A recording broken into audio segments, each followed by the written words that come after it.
Hi guys! I think I'll wait a little bit more. There's one more person joining. Okay, so today we'll start speaking about graphs and relations. Okay.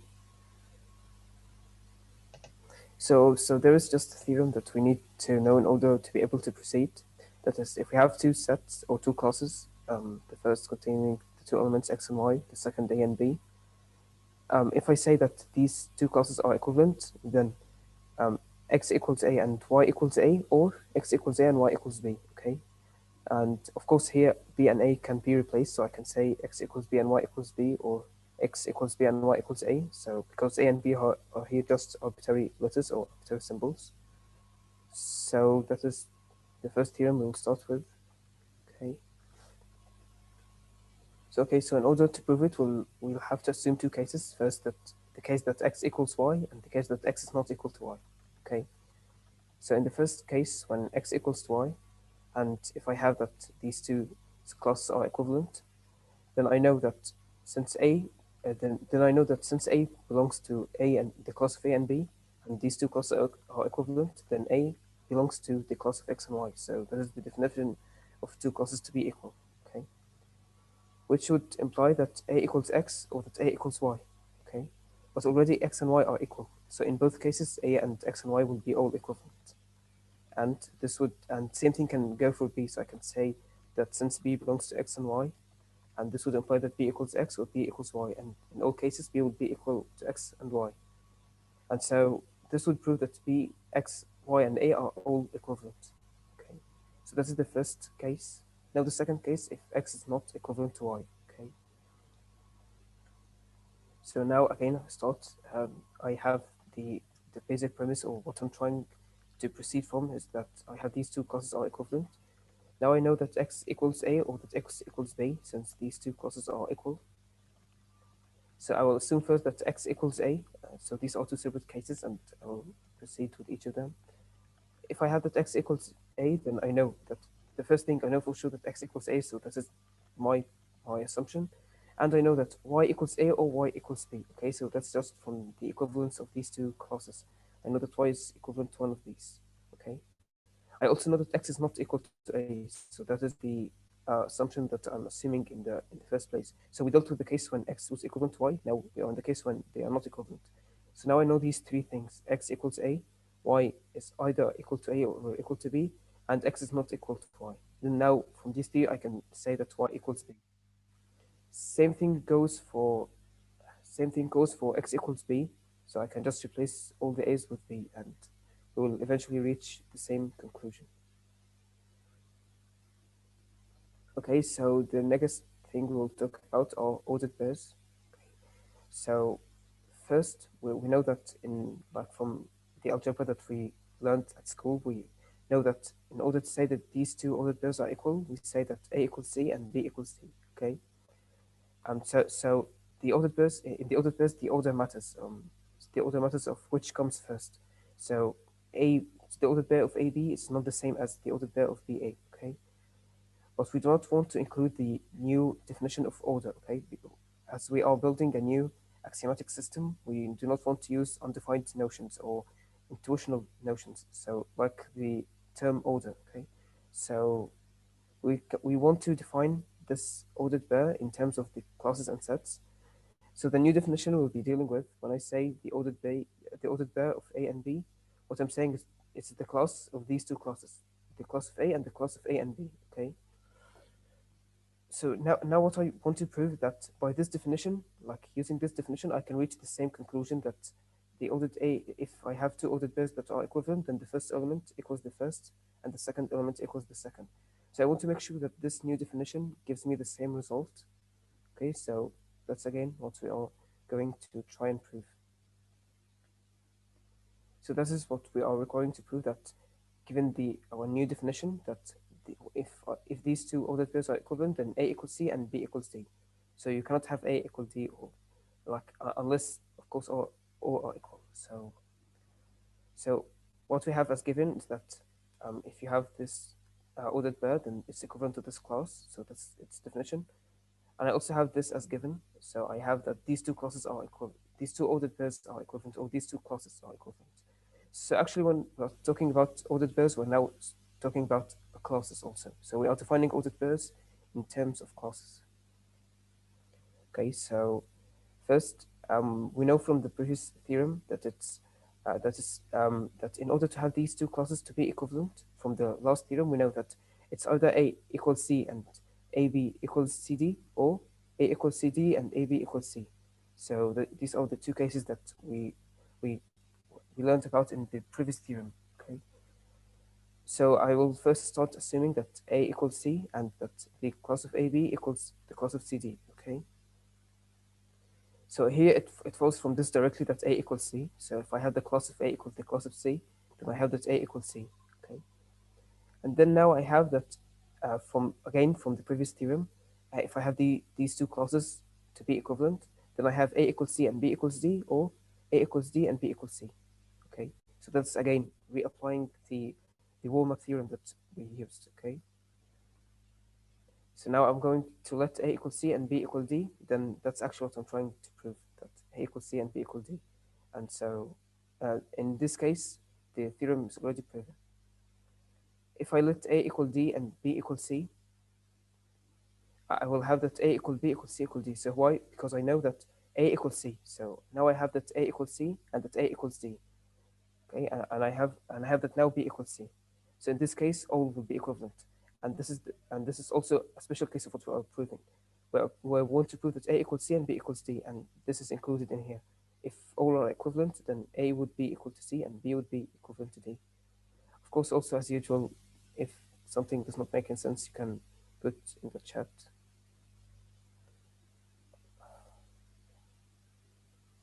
Okay, so we'll continue with this second case.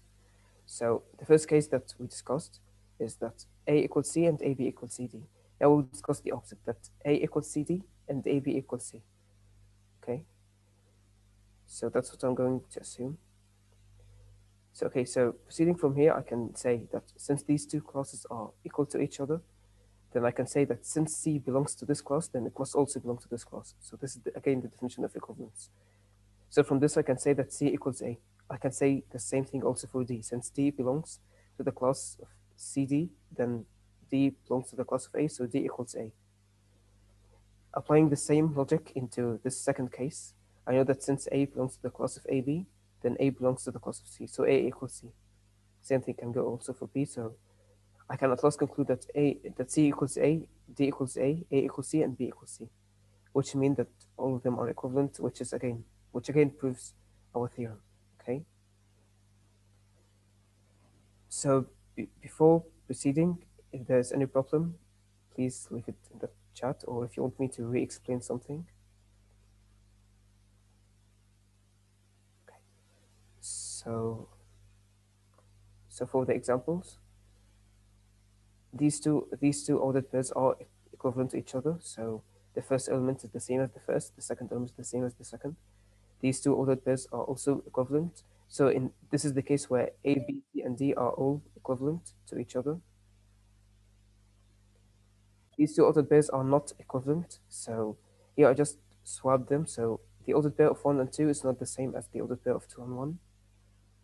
However, in classes, you have that whether you change the order or you not change it, they are always equivalent. So for classes, the class of 1 and 2 is equivalent to the class of 1 and 2. The class of 1 and 2 is equivalent to the class of 2 and 1. And the class of 1 and 1 is equivalent to the class of 1 and 1. So this is also the case where the A, B, C, and D are all equivalent. Okay. So we'll proceed. We'll proceed with the new concept of Cartesian products. Also, if you feel that I'm going too fast or anything, then you can stop me. Okay. So the new definition for A cross B, or the definition that we'll be using, is A cross B is all the ordered pairs X and Y, such that X belongs to A and what Y belongs to B. So this is just a typo, I'm sorry for that. So this should have been Y belongs to B. Okay. So A cross B is just, if you have two classes A and B, you take every element from A and match it with an element from B. So that is just A cross B. An example would be A equals 1, 2, and B equals the class of 3 and 4. So A cross B would be first taking the first element from A, so that's 1, and match it with the first element of B, so the ordered pair of 1 and 3.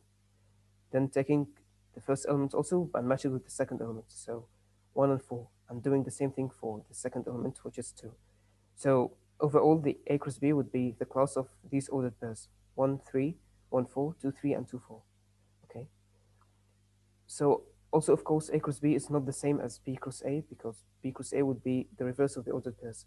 So if it was B cross A, it would have been the ordered pair would instead of 1 and 3, it would be 3 and 1. Instead of 1 and 4, it's 4 and 1, etc. Okay. Okay, so these are basic theorems about the Cartesian products. So A cross B intersection C equals A cross B intersection A cross C. A cross B union C equals A cross B union A cross C. And A cross B intersection C cross D equals A intersection C cross B intersection D. Okay. So I think I'll give you some time to try thinking of why these are true. And try this time typing in the chat how you could manage proving these. So this time try typing the proof in the chat. Okay. And as always, if you do want to just DM me or if you have questions, go ahead. I am answering your questions. I apologize if it takes some time to get to you.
Okay, so now we proceed. Okay, so in here I will include the proof of the third one, whereas the first and the second, I will leave them as an assignment for you. So you should apply what I'm going to say in the third theorem to the first two. Okay, so that is what we are required to prove, that A cross B intersecting C cross D equals A intersection C cross B intersection D. So this is what we are required to prove. So okay, so if I have that x an ordered pair xy belongs to A cross B intersection C cross D, this would imply that that the ordered pair xy belongs to A cross B, and that the product and the ordered pair xy belongs to the product of C and D. Okay, so this is just again the definition of intersection. If something belongs to the intersection, then it belongs to this and belongs to that. It belongs to both of them. So that is the definition of a class intersection class. Okay, so now plugging in the definition of the cross of the Cartesian product, I have that x from the fact that x y belongs to A cross B. This means that x belongs to A, and that y belongs to B. And from the x y belongs to C cross D, I have that x belongs to C and that y belongs to D. Okay, so that's just again I'm putting the definition of A cross B. Okay, so now I have that x belongs to A and that x belongs to C. So x belongs to A intersection C. I also have that y belongs to B and that y belongs to D. So y belongs to B intersection D. And so putting these together, I have that xy, the ordered pair of xy belongs to A intersection C cross B intersection D. So is there any problem in this proof? Or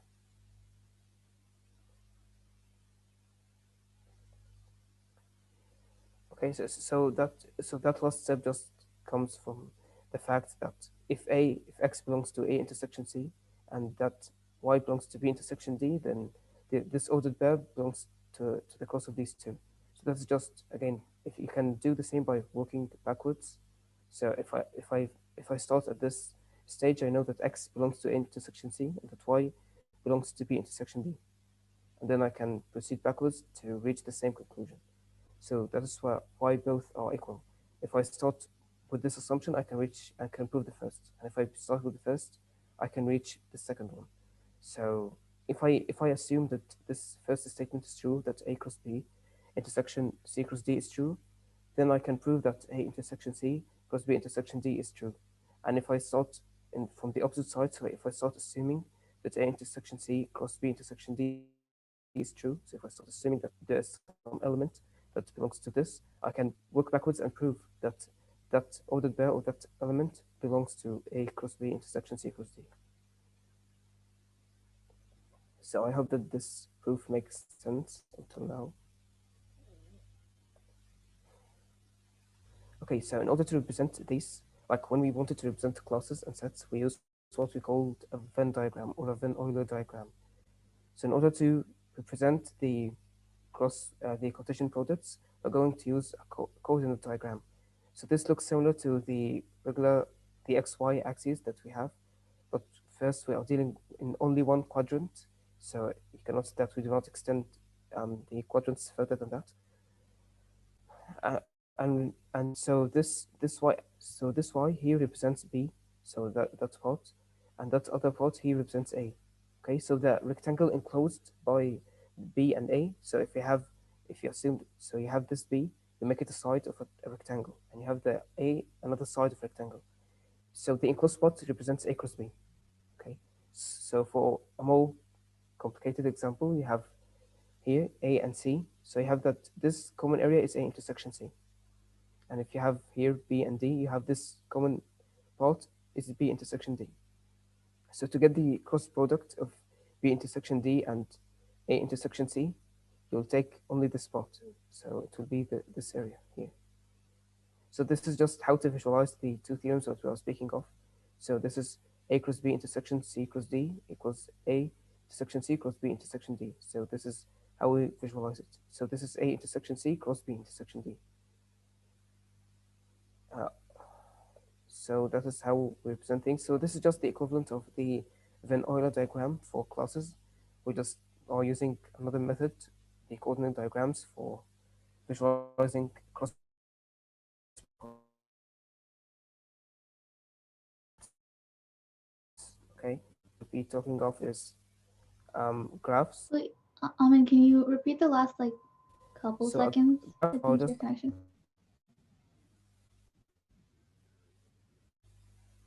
okay. So what I was saying that as we have the classes, we have the Venn Euler diagram for classes and sets, and the equivalent of that in the products in the Cartesian product is the coordinate diagram. So we use the Venn diagram to represent classes and intersections and unions and such things. Now we are using coordinate diagram. Okay.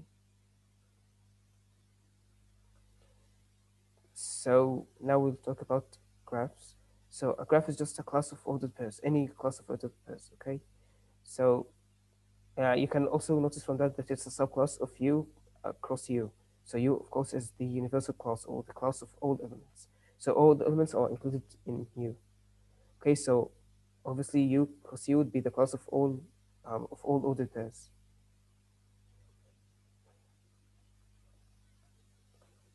So now we have two concepts in graphs. So we have the inverse of a graph and we have the composite of a graph.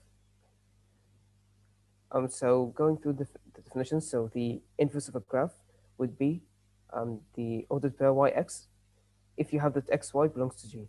So if you have an ordered pair xy and this belongs to G, then yx would belong to the inverse of G. Okay, so you just swap the order. That's how you get the inverse. Okay, for G composite H, so G is a graph and H is also a graph here. So to get the composite, you get xy. So I'll just first read through it in the formal notation and then I'll explain what it means. So you have G composite H equals the class of the ordered pairs xy such that there exists some element z. So the z is just an arbitrary element such that xz belongs to H and zy belongs to G. So okay, so what this is saying is that if you have x and z and they belong to the graph H, okay, and you have z and y and which belongs to the graph G, okay, then the class or the graph G composite H would be x and y. So if you have a certain element that's common so in H it represents the y element, in G it represents the x element, then you would have the x and y belong to the G composite H. So that's also just a new definition for the composites of graphs. So did this last one make sense? Because By the way, I think there's a new symbol on this page where like the backwards E symbol. I don't think we explained that to you just yet. It basically just means there exists an element Z, such that. So it's like we're just defining the ordered pair XY. We're defining the graph composite, right? So when we say that XY exists such that there exists an element Z such that dot dot dot. Just so you guys know, because I don't think we've told you what that backwards E symbol means yet. Just translate it in your head into English as there exists such that. so I hope now that the new definition makes sense. So this is just we are here just defining what I mean by G composite H. So this is not really a theorem. This is rather a definition. I'm defining what I mean when I say G composite H, and also above I'm defining what I mean by saying G inverse. Okay. So again, basic theorems for graphs. You have G composite, H composite J is the same. Like so, it's associative. So that's the first theorem. The inverse of a graph is just the graph itself. And the last one is that the G composite H inverse is just H inverse composite G inverse. So I think you should also try putting your how can you prove this in the chat?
Okay, so we will go through the proof of the three theorems.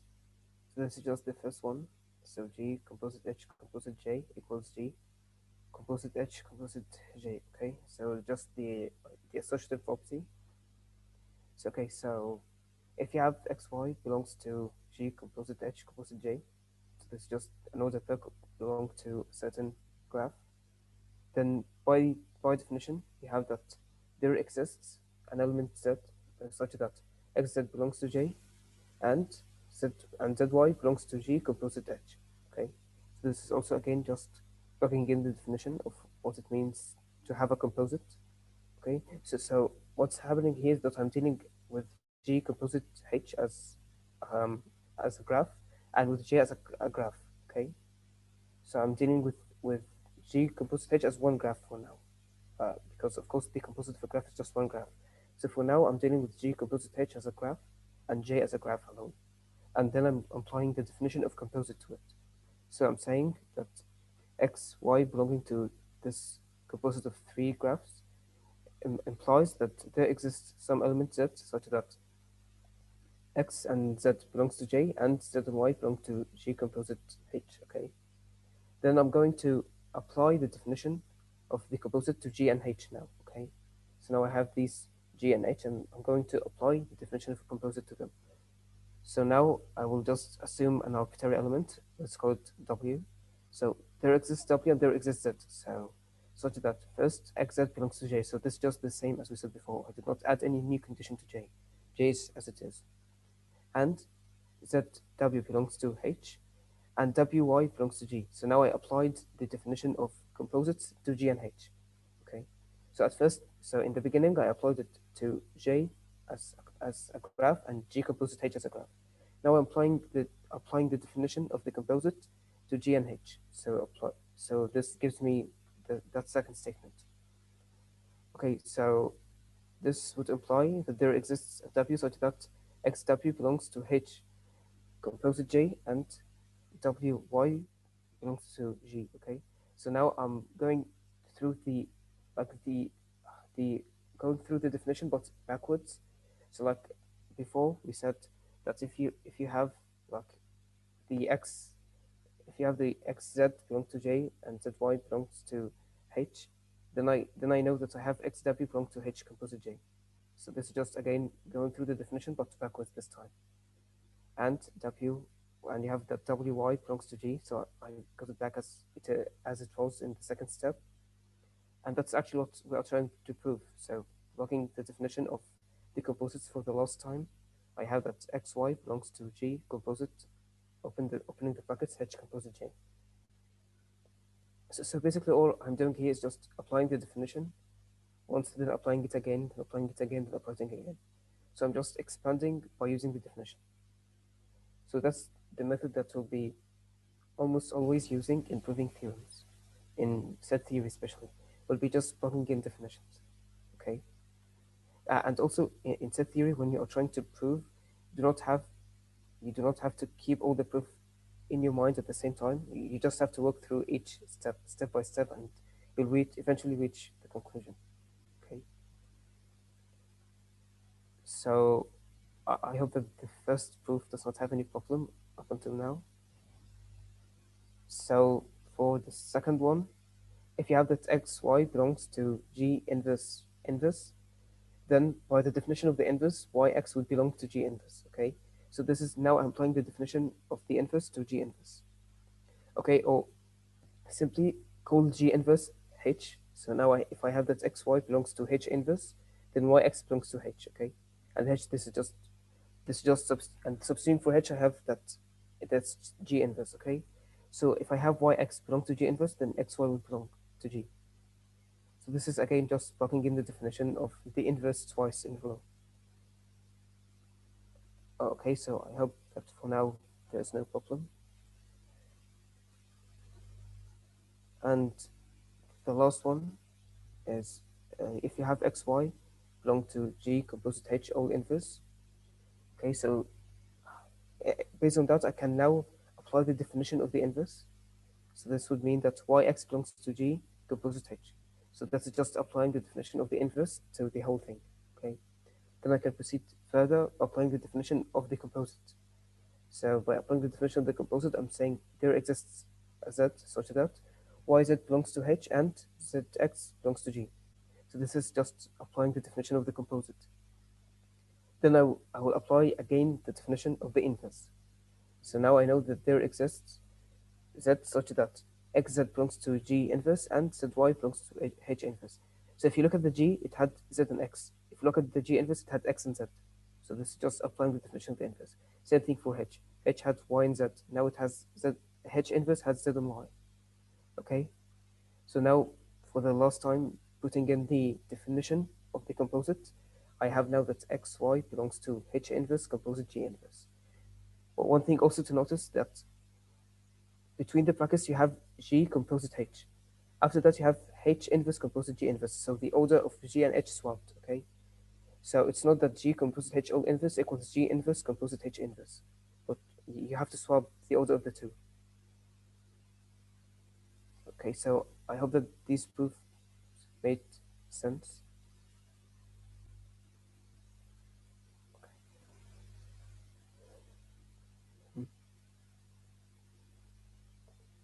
So if you have any problem, you can just say.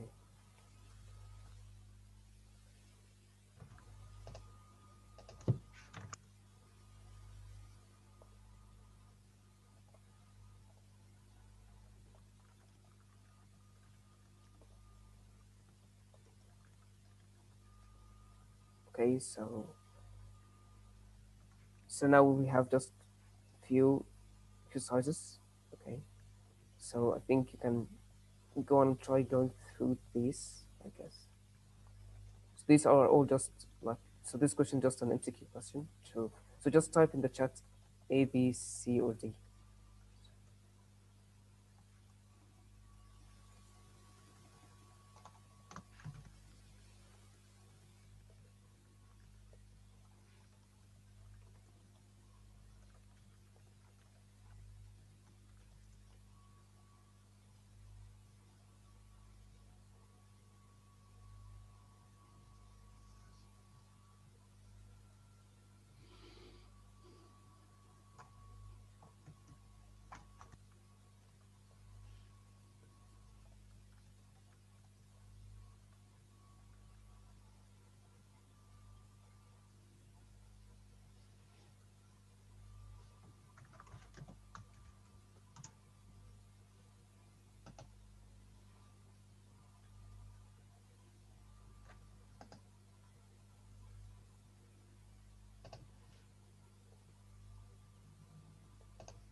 Okay, so the answer to this question would be C.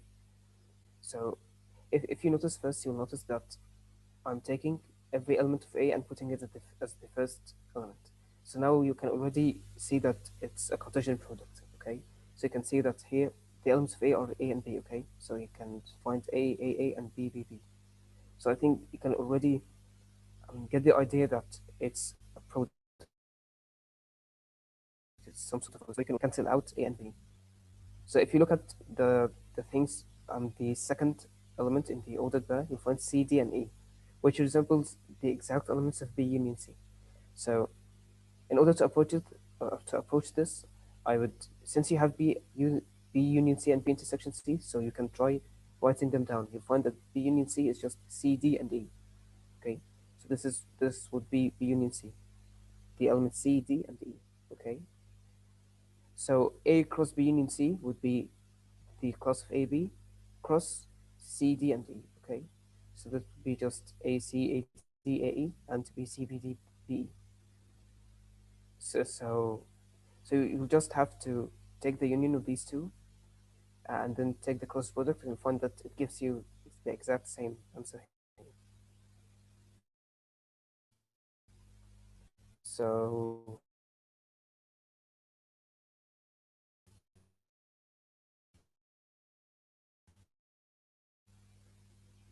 let's point A cross B. So that's, you are required to find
okay, so first, in order to approach the second question, you can notice that the elements of A would be 2, 3, and 4, and the elements of B would be 5 and 7.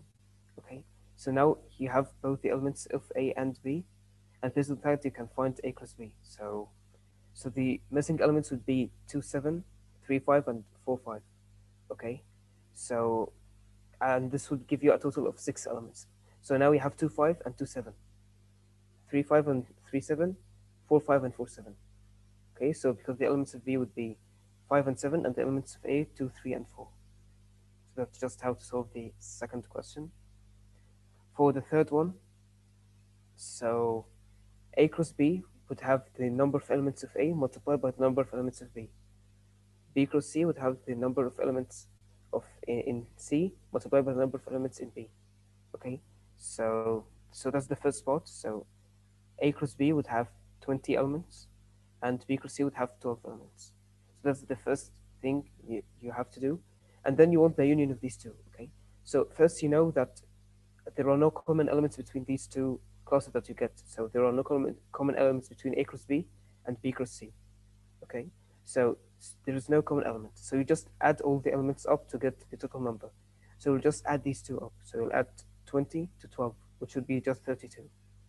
So that is just how to solve the last question. And that's it. If you have any questions, you can go on or put them in the chat, or you can just unmute yourself. And I know that Kushi and Avery, like, we can walk you guys through the resources that we have so far. So if you could stay behind for just a little bit. And otherwise, we're done for today's material. Thanks for coming.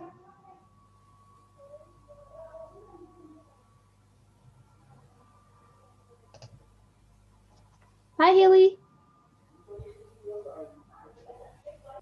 Okay, I'm going to stop the recording.